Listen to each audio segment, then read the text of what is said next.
Hello, my name is Beth Casteel, and I am reporting for the Cleveland Stater. Today I'm here with Matt Nickman, the Director of Student Affairs for Cleveland State University. And today we're going to be talking about the Student Government Association, commonly known as SGA, and what those functions are on a campus. Could you tell me a little bit about what the functions of SGA is on campus? Yeah, so they look at a few things. I mean, one of it is advocacy. Student government is, an opportunity to hear the student voice and figure out what can we do to constantly improve the student experience here. SGA on any college campus sort of automatically comes with a recognition, a credibility where, I don't want to say they have more access, but people are just familiar. If some campuses, as soon as you say, "Oh, I'm a student government," they go, they just automatically make, some understanding because especially in this country, when you hear student government, you're like, okay, I understand what the government does, and this is a student version of that. So definitely, an advocacy piece there for the students, and then SGA is a funding umbrella organization, and so there's about 185 student organizations who have the ability of asking SGA for money, and so SGA works to fund those student groups through a lot of specific parameters, through a funding request process of saying, yes, we want you to do this awesome event, and here's the parameters for doing it, but is able to allocate money for them as well. Okay, cool. And what do students have to do to get involved in SGA? Is there certain qualifications they have to meet?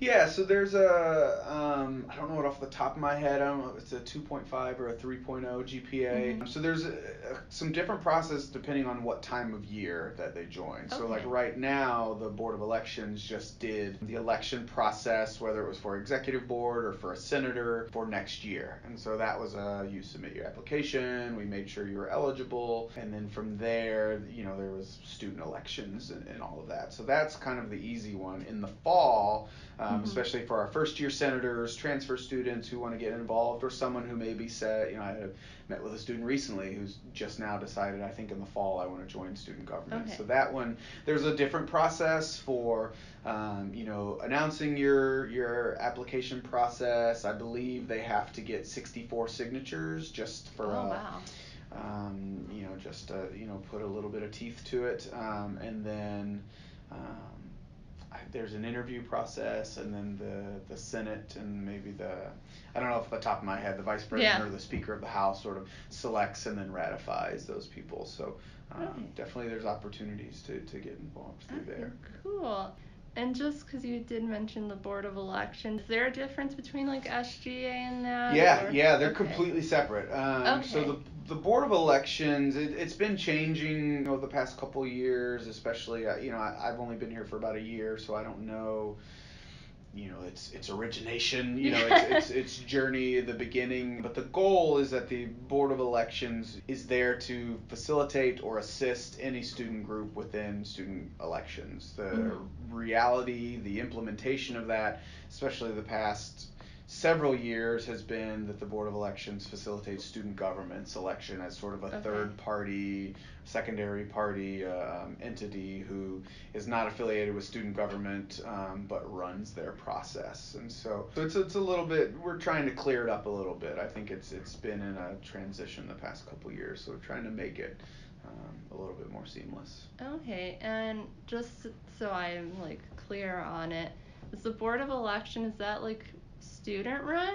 It is. Okay. Do you? Yep. Okay. So it used to be like a student organization, but now it's more like a student employment entity through student life.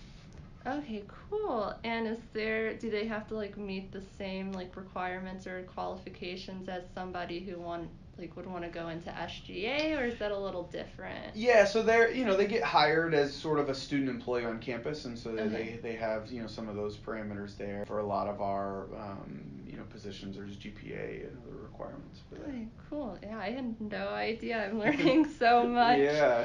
And then I know they've recently announced who got elected. Mm-hmm. How did those recent elections go, and do you have any hopes on like what you want to see in like the upcoming school year with like those new candidates? Or Yeah. I mean, I haven't had a chance. We're scheduling via email, sort of sitting down with them to, you know, every student organization right now is thinking about transitioning. You know, how do we, some of it transition the end of, how do we bring closure to the end of the semester if it's the end of your term?